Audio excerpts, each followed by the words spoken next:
దేవుడు మీకు తోడయుండునుగాక, మీ ఆత్మలకు తోడయుండునుగాక. తండ్రి, కుమారుడు, పరిశుద్ధాత్ముడైనటువంటి త్రియేక దేవుని నామమున ఆమెన్.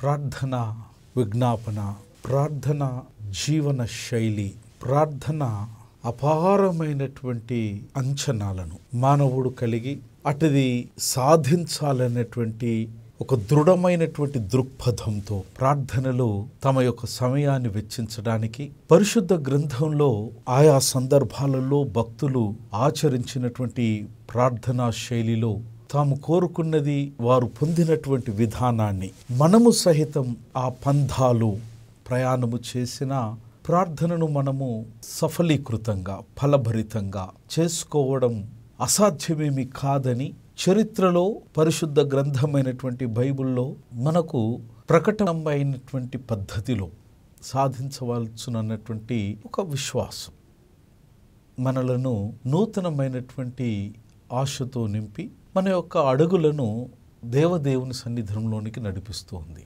ఇటు ప్రార్థన చేసినటువంటి భక్తుల్లో తెలుగు క్రైస్తవ కీర్తనలో భక్తులు చేసినటువంటి ఒక కీర్తన ప్రార్థన, యేసయ్యా నన్ను దిద్దుము చిన్న ప్రాయము, సన్నుతుండగు నాయన, నీవు కన్న తండ్రి వనుచు నేను నిన్ను చేరితి నాయన, దూరమునకు పోయి నీదరి చేరనైతిని నాయన, నేను కారు మూర్ఖపు పిల్లనై కారడివి తిరిగి తిని నాయన, మంచి మార్గము లేదు నాలో, మరణపాత్రుడను నాయన, నేను వంచితుండనై ప్రపంచమందున నాయన అన్నటువంటి కీర్తన అనేక సందర్భాలలో మనము దేవదేవుని సన్నిధిలో కీర్తించినాం, ప్రార్థించినాం.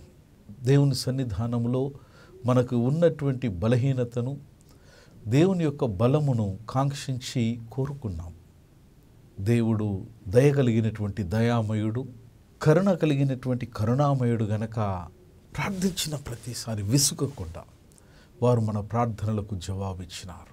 ప్రార్థనలు వాటి ఫలితాన్ని పొందుతలేవు అన్నటువంటి సంకోచం మన యొక్క హృదయములో ఉద్భవించినప్పుడు ఎక్కడ ఈ ప్రార్థనలకు విఘ్నము కలుగుతుంది, ఎక్కడ ఈ ప్రార్థనల యొక్క ప్రతిఫలం పొందకుండా ప్రతిబంధకాలు ప్రతిష్టంభనలై ప్రార్థనకు విరోధముగా ప్రార్థన యొక్క ఫలితాలను మనము అనుభవింపలేకుండా చేస్తున్నాయన్నటువంటి ఆలోచన అనేక సందర్భాలలో మన మదిని తొలిచివేసి ఉండవచ్చు. ఇటు అన్వేషణలో నిజంగా మన ప్రార్థనకు ఏ సందర్భాలలో లేదా ఏ నడవడికలో మనం పొందవలసినటువంటి ప్రతిఫలం పొందుతలేమన్నటువంటి జిజ్ఞాస లేదా క్యూరియాసిటీ లేదా తెలుసుకోవాలన్నటువంటి ఆలోచన మనకుంటే నేడు పరిశుద్ధ గ్రంథమైనటువంటి బైబిల్ అనుసారణీయంగా ప్రార్థన యొక్క ప్రతిబంధకాలను, ప్రార్థన యొక్క ప్రతిఫలాలను పొందకుండా చేస్తున్నటువంటి అంశములను మనం తెలుసుకునే ప్రయత్నం చేద్దాం. హిండ్రెన్సెస్ టు ప్రేయర్, ప్రార్థనకు ప్రతిబంధకాలు. ప్రప్రథమంగా ప్రార్థనకు ప్రతిఫలము లేదా ప్రతికూలత కలిగిస్తున్నటువంటి ప్రధానమైనటువంటి విషయం ఏంటి అనగా, ప్రార్థించేటువంటి విశ్వాసి లేదా భక్తుడు దేవుని యొక్క వాక్కు అనుసారంగా లేదా దేవుని యొక్క మాటకు విరుద్ధంగా వారు ప్రార్థించడం ప్రారంభిస్తే అట్టి ప్రార్థనగా పొందవలసినటువంటి ప్రతిఫలాన్ని మనం పొందసాలం. దేవుని యొక్క మాటను మనము కార్యరూపకాన్ని దాల్చితే దేవుని యొక్క లేఖనానుసారంగా, ధర్మశాస్త్రము అనుసారంగా, ధర్మానికి నిలయమైనటువంటి దేవుని యొక్క ధర్మము ప్రకారంగా మనము ప్రార్థించిన ఎడల అటు ప్రార్థనకు ప్రతిఫలాన్ని పొందుతాం. ధర్మానికి, ధర్మశాస్త్రానికి, దైవానికి, ఈ మూడిటికి వ్యతిరేకంగా మనము చేసినటువంటి ఏ ప్రార్థన అయినా దానికి ప్రతిఫలము పొందడం అనేది బహుశా అసంభవం అని చెప్పక తప్పదు. ఎందుకంటే ధర్మశాస్త్రము చాలా నిబద్ధతతో, చాలా ఖరాఖండిగా ఇట్టి విషయాన్ని మనకు ప్రబోధం చేస్తూ ఉన్నది. మరి సామెతల గ్రంథంలో 28వ అధ్యాయం 9వ వచనంలో ఇట్టి నియమావళిని దేవదేవుడు చాలా స్పష్టంగా భక్తునికి నివేదించినాడు. ధర్మశాస్త్రము వినబడకుండా చెవిని తొలగించుకొను వాని ప్రార్థన నాకు హేయము, ఇష్టం లేదు. Full stop.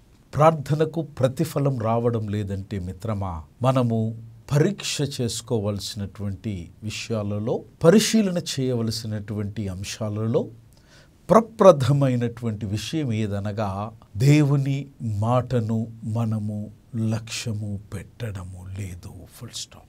ధర్మశాస్త్రాన్ని మన చెవిన వినబడకుండా మనము చెవులను, మనసుల్ని, ఆత్మల్ని, ప్రాణాన్ని గ్రహించకుండా మనము మందబుద్ధి కలిగిన వారమై బ్రతుకుతున్నామో ఏమో. అట్టి వారి ప్రార్థన ప్రతిఫలము రాదు అని ధర్మశాస్త్రము ఖరాఖండిగా దేవునికి అట్టి వారి ప్రార్థన బహుహేయమైన విషయమని చాలా స్పష్టంగా దేవుని పరిశుద్ధ గ్రంథం మనకు బోధిస్తుంది. రెండవది, ప్రార్థనకు ప్రతిఫలము రాకుండా నిలిచేటువంటి ప్రతిబంధకాలలో సెకండ్ వన్ ఈజ్ రిగార్డ్.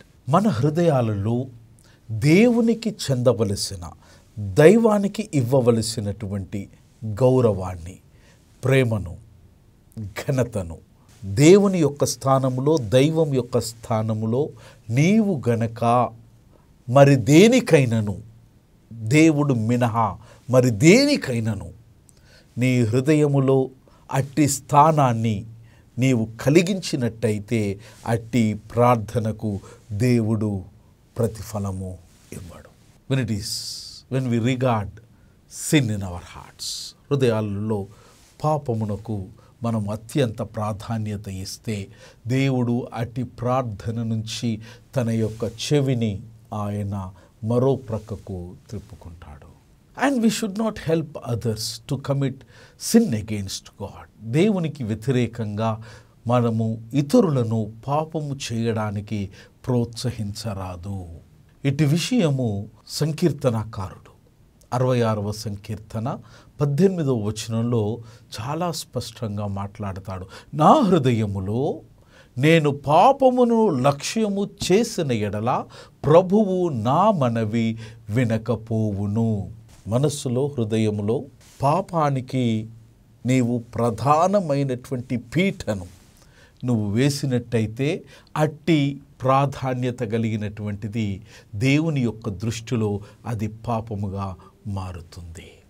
నీ హృదయంలో పాపమును లక్ష్యము చేసినా సరే ప్రభువు నా మనవి లేక నీ మనవి లేక మన మనవి ఆయన వినకపోవును. కారణం ఏంటనంటే దేవదేవుడు పాపమును ఆయన లక్ష్యముంచడు. పాపపు ఆలోచనలను ఆయన ఏనాడు కూడా ఎంటర్టైన్ చేయడు. లోకాన్ని మనము ప్రేమిస్తే దేవుడు ప్రార్థనకు వారు జవాబు ఇవ్వరు. It is as simple as it is. లోకాన్ని ప్రేమించి దేవుని సైతం ప్రేమించి నేను ప్రార్థిస్తాను అని మీరు ఒకవేళ భావించి బహుశా అటు భావనను చాలా బలంగా నమ్మగలిగితే అది భ్రమ మాత్రమే అన్న విషయాన్ని మనకు ప్రబోధం చేయబడుతూ ఉన్నది. నీవు లోకానికి సమర్పించుకొని దేవుని మార్గము నుంచి వక్ర మార్గాన్ని, మరొక మార్గాన్ని నువ్వు ఆశ్రయించినట్టయితే అటువంటి వారితో, లోకాన్ని ప్రేమించిన వారితో దేవుడు స్నేహము చెయ్యడుగాక, చెయ్యడు. వారి ప్రార్థన దేవునికి హేయములు. ఆ ప్రార్థనలకు జవాబు ప్రతిబంధకాలుగా మారుతాయి. మూడవ ప్రతిబంధకం, ప్రార్థనకు జవాబు రాకపోవడానికి కారణం ఏంటంటే డిజైరింగ్ రాంగ్లీ, అనగా మనము తప్పుడుగా మన యొక్క వాంఛను, మన యొక్క కోరికను, మన యొక్క మనోసిద్ధిని దేవునికి వ్యతిరేకంగా, దేవుని యొక్క ప్రామాణికతకు విరుద్ధంగా, దేవుని యొక్క సంకల్పానికి విరుద్ధమైనటువంటి ఆశను ఒకవేళ నువ్వు కాంక్షించినట్టయితే అట్టి ప్రార్థనను కూడా దేవుడు జవాబు ఇవ్వడు. ఇటు విషయం యాకోబుకు రాసినటువంటి పత్రికలో 4వ అధ్యాయం 2-3 వచనాలలో చాలా స్పష్టంగా బోధించబడ్డది. మీరు ఆశించుచున్నారు కానీ మీకు దొరుకుటలేదు, నరహత్య చేయుదురు, మత్సరపడుదురు కానీ సంపాదించుకొనలేరు, పోట్లాడుదురు, యుద్ధం చేయుదురు కానీ దేవునిని అడగనందున మీకు ఏదియు దొరకదు. మీరడిగినను మీ భోగముల నిమిత్తము వినియోగించుట కొరకై దురుద్దేశముతో అడుగుదురు గనక మీకేమీ దొరుకుటలేదు. 4వ ప్రతిబంధకము ప్రార్థనలో ఏంటంటే, మన ప్రార్థనకు జవాబు రాకపోవడానికి 4వ కారణం, దట్ ఈస్ అన్కన్ఫెస్డ్ సిన్. అనగా మనము దేవుని సన్నిధానములో దాచుకున్నటువంటి ఒక పాపం. మానవులము బలహీనమైనటువంటి వారం. అనేక సందర్భాలలో దేవునికి వ్యతిరేకంగా పాపము చేసినటువంటి వారమే. చేసినటువంటి పాపాన్ని మనము దాచుకొని దేవుని సన్నిధానంలోనికి వచ్చి పారదర్శకత లేకుండా పాపాన్ని పరిరక్షించుకొని అట్టి పాపాన్ని విడిచిపెట్టకుండా అట్టి పాపాన్ని అట్టి బలహీనతను మనము కాపాడుకుంటూ దేవుని సన్నిధానములోనికి నిన్ను నీవు ప్రస్తుతపరచుకొని, ప్రభువా ఈ ప్రార్థనకు నాకు జవాబు ఇవ్వవా అని నువ్వు ఎంత గోజాడినప్పటికీ దేవుడు అట్టి ప్రార్థనకు ప్రతిఫలము ఇవ్వడు. Let us be very transparent. Let us boldly confess in the presence of God. Yes, Lord, I am weak. Help me to be meek in your presence. It is not by the merit, but absolutely by your mercy. It is not by the self-righteousness, my Lord.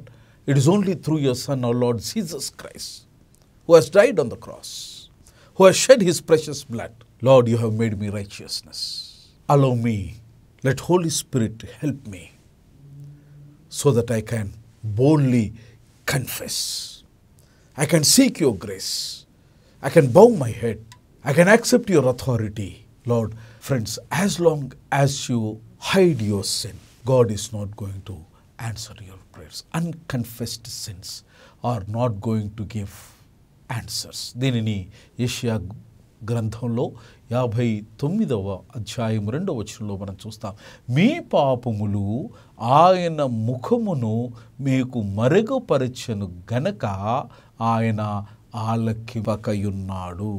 దేవుడు ఆలకింపక ఉండడానికి మరొక ప్రధాన కారణం ఏంటి అనంటే, మనము మన పాపములను దేవుని సన్నిధానములో ఒప్పుకోకపోవడమే.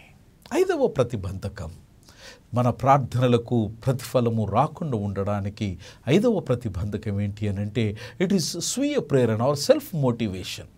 కారణం ఏంటంటే, మనం ప్రార్థన చేసిన ప్రతిసారి I, me, myself and my family, ఇంతటి మట్టుకుతోనే మన ప్రార్థనను ఆరంభం చేస్తున్నాం. ఈ యొక్క చట్రంలో మన ప్రార్థనను మనము ముగిస్తున్నాం. My dear friends, let us make an introspection of ourselves. ఆత్మ పరిశీలన చేసుకుందాం. ప్రతి నిత్యం నువ్వు ప్రార్థన చేస్తావు, ప్రైజ్ బీ టు గాడ్. ముప్పూటల ప్రార్థన చేస్తున్నావు, wonderful. But let me put a seed of thought. ఎన్నిసార్లు మనం మన కొరకైన ప్రార్థనతో పాటు ఇతరుల యొక్క అవసరతల కొరకు మనం ప్రార్థన చేస్తున్నాం. మన ప్రార్థన మనతోనే ఆరంభమై, మన ప్రార్థన మనతోనే అంతమై, చేసినటువంటి ప్రార్థనకు జవాబులు రాకుండా సతమతమవుతున్నాం. కానీ ఎక్కడ ఈ లోటుపాట్లు జరుగుతున్నాయన్నటువంటి విషయాన్ని ఎన్నిసార్లు మనం పరిశీలన చేసుకున్నాం, లోతైన పరిశీలన చేసుకోగలిగినాం. Are you praying for others or are you only praying for self and for your family? ఇతరుల కొరకు మనము ప్రార్థన చేయకపోతే మిత్రమా, అది కూడా ప్రతిబంధకంగా మారుతుందని లేఖనాలు సెలవిస్తున్నాయి. నీ కొరకు ప్రార్థన చేయడానికి ఉపక్రమించినటువంటి ప్రతిసారి పరుల కొరకు కూడా నువ్వు ప్రార్థన చేయబద్ధుడవై ఉన్నావు. పరుల కొరకైన ప్రార్థన నీ ప్రార్థనకు ప్రతిఫలానికి అది సోపానం, మార్గమవుతుంది. నేను యాకోబు రాసినటువంటి పత్రికలో 4వ అధ్యాయం 1-4 వచనాలలో మనం చూస్తాం. మీలో యుద్ధములను పోరాటములను దేని నుండి కలుగుచున్నవి? మీ అవయవములలో పోరాడుము మీ భోగేచ్ఛల నుండియే కదా. మీరు ఆశించుచున్నారు, కానీ మీకు దొరుకుటలేదు. నరహత్య చేయుదురు, మత్సరపడుదురు, కానీ సంపాదించుకొనలేరు. పోట్లాడుదురు, యుద్ధము చేయుదురు, కానీ దేవుని అడగనందున మీకేమీ దొరకదు. మీరడిగినను మీ భోగముల నిమిత్తం వినియోగించుటకై దురుద్దేశముతో అడుగుదురు గనక మీకేమీ దొరుకుతలేదు. This makes us to become a spiritually selfish.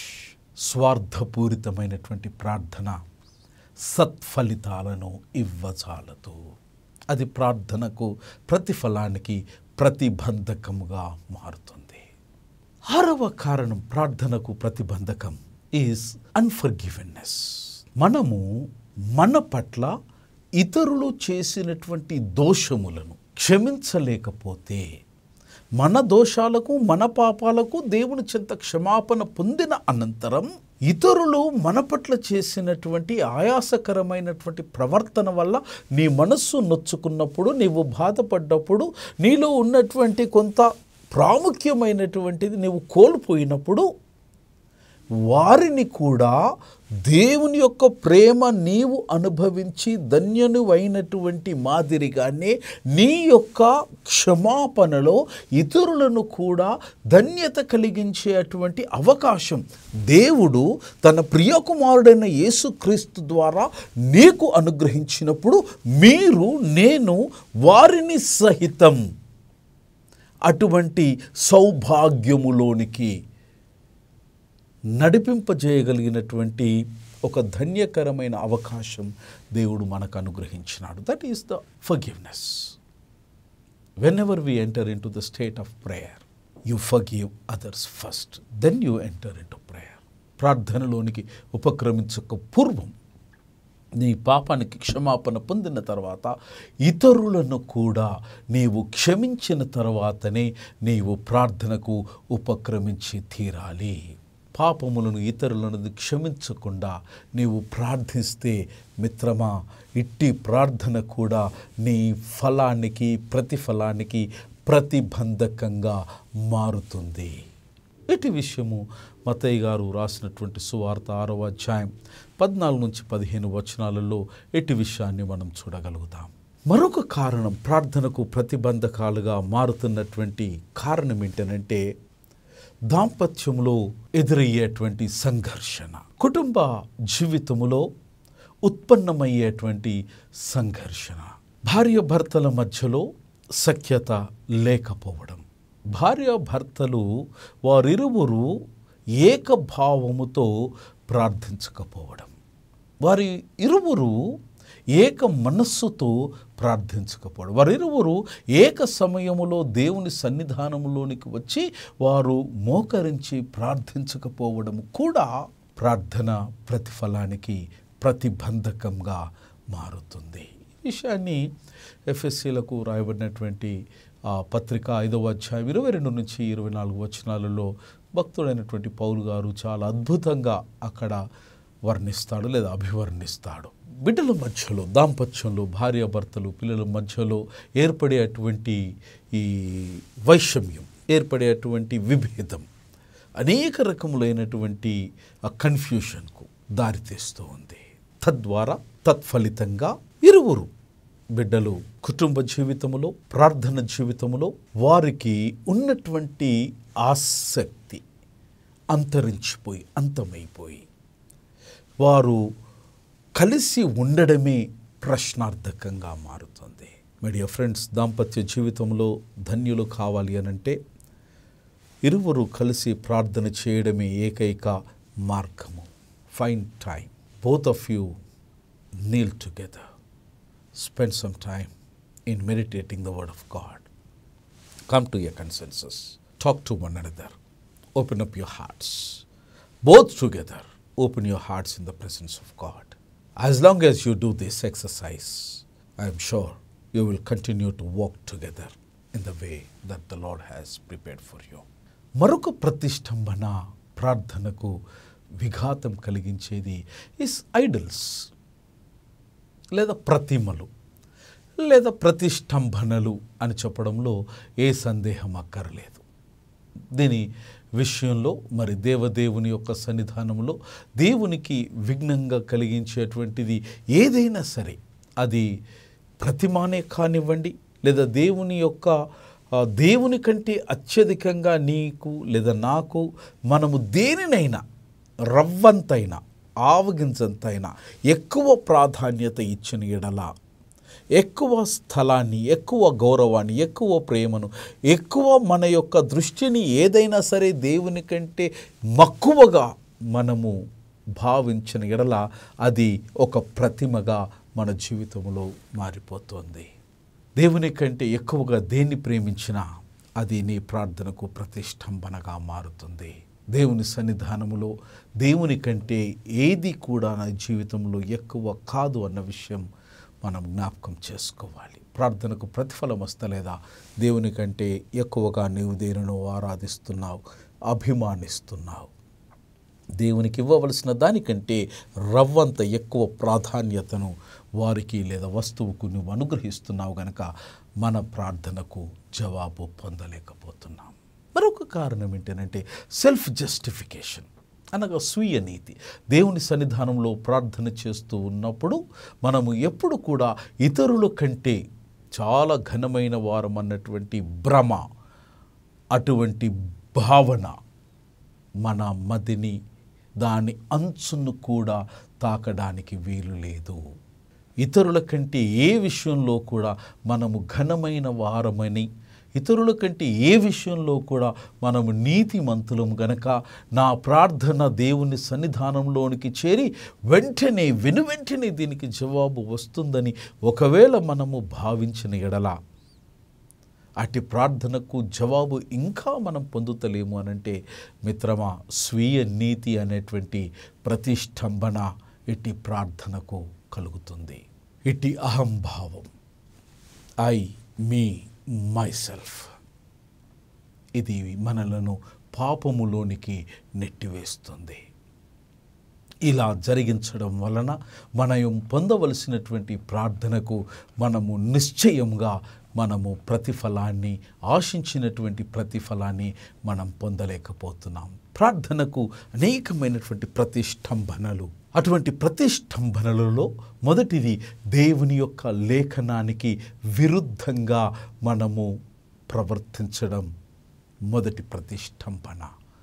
రెండవ ప్రతిష్టంభన, దేవునికి ఇవ్వవలసినటువంటి అత్యంత గౌరవాన్ని, వినయమును, విధేయతను, విశ్వాసమును దేవునికి మనము ఆపాదించకపోవడం రెండవ ప్రతిష్టంభన. మూడవ ప్రతిష్టంభన ప్రార్థనకి ఏంటంటే దేవునికి వ్యతిరేకమైనటువంటి సమాలోచన జరిగించి, ఆ జరిగించినటువంటి సమాలోచనను పొందడానికి మనం ఉవ్విళ్ళు ఊరడం, మనము శ్రమించడం, ప్రార్థన చేయడం దేవునికి సన్నిధానంలో అట్టి ప్రార్థనకు మరి ప్రతిష్టంభనగా మారుతుంది. నాలుగవ విషయం ఏంటంటే మనము కొంత పాపాన్ని దాచుకొని, కొంత పాపాన్ని మాత్రమే దేవుని సన్నిధానంలోనికి వచ్చి వ్యక్తపరిచి, మనము నిర్మలమైనటువంటి వారిగా మనల్ని మనం దేవుని సన్నిధానంలో ప్రత్యక్షపరచుకోవడం మరొక ప్రతిష్టంభన. ప్రార్థనకు ఐదవ ప్రతిష్టంభన ఏంటంటే కేవలము I, me, myself, my family అనేటువంటి ఈ చట్రం గీసుకొని ఆ నాలుగు గోడల మధ్యలోనే మీ కొరకు, నీ కొరకు మాత్రమే ప్రార్థన చేసిన ప్రతిసారి అయ్యా మమ్మల్ని నన్ను అని నీవు వల్లించడం, ఇతరుల కొరకు ప్రార్థన చేయకపోవడం, నీ ప్రార్థన యొక్క ప్రతిఫలం పొందలేకపోతున్నటువంటి ప్రతిష్టంభన. ఆరవది ఏంటంటే అన్ఫర్గివ్నెస్, అనగా ఇతరులను నీవు క్షమించకపోవడం, నీ ప్రార్థనలకు రావలసినటువంటి జవాబును ఇట్టి స్వభావం అది ప్రతిష్టంభనగా మారుతూ ఉన్నది. దేవుడు నిన్ను క్షమించిన ప్రకారం మీరును దేవుని యొక్క మహదైశ్వర్య కృపలో, ఆ కరుణామయుని యొక్క కరుణలో ఇతరులను కూడా మీరు క్షమించిన అనంతరమే ప్రార్థనకు ఉపక్రమించాలి. ఏడవ ప్రతిష్టంభన ప్రార్థన యొక్క ప్రతిఫలానికి ఏంటి అనంటే మ్యారిటల్ కాన్ఫ్లిక్ట్స్, దాంపత్య జీవితములో ఎదురయ్యేటువంటి అనేక రకములైనటువంటి సవాలులను, సమస్యలను సామరస్యపూర్వకంగా ఇరువురు కూర్చొని వాటికి సమాధానం వెతకకుండా దేవుని సన్నిధానంలో ఏక మనస్సుతో, ఏక భావముతో, ఏక ఆత్మతో, ఏక దేహముతో, ఏక కుటుంబంగా, ఏక దేవుని, ఏక విశ్వాసముతో మనము ఆయన సన్నిధానంలో ప్రత్యక్షపరచుకోలేకపోవడమే ప్రధానమైన ప్రతిష్టంభన. 7వది, దేవుని కంటే ఆకాశం కింద వస్తువునైనా వ్యక్తినైనా ఆవగింజంత కూడా ఎక్కువగా ప్రేమిస్తే అట్టి ప్రార్థనకు జవాబు రాదు. నీ సమస్తమైనటువంటి నిర్మలమైనటువంటి నిజాయితీ కలిగిన, నిబద్ధత కలిగినటువంటి నీ ప్రేమకు కేవలము, నీ ఆరాధనకు కేవలము దేవుడు మాత్రమే అర్హుడు. మరొక ప్రతిష్టంభన ఈ సెల్ఫ్ జస్టిఫికేషన్, అనగా స్వీయ నీతి. అయ్యా, నేను పక్కన వారి కంటే చాలా మంచివాడు అన్నటువంటి అహం, అన్నటువంటి గర్వం మన ప్రార్థనలకు జవాబు రాకుండా అడ్డుపడుతూ ఉన్నది. కనుక ఇట్టి ప్రతిష్టంభనలను నీవు అధిగమించాలి అనంటే దేవుడు చూపినటువంటి నియమావళిని నిజాయితీగా మనము ఒప్పుకొని అట్టి నియమావళి అనుసారంగా నిబద్ధత కలిగి దేవుని యొక్క నియంత్రణలో మనము ప్రార్థించగలిగితే మన ప్రతి ప్రార్థన దేవుడు అంగీకరిస్తాడు, ఆలకిస్తాడు, ఆశీర్వదిస్తాడు. అక్షరార్థంగా అంచెలంచెలుగా మిమ్మల్ని ప్రవర్ధమానము వైపు ఆయన మీ పాదాలను స్థిరపరిచి బలపరిచి ఆయన నడిపిస్తాడు.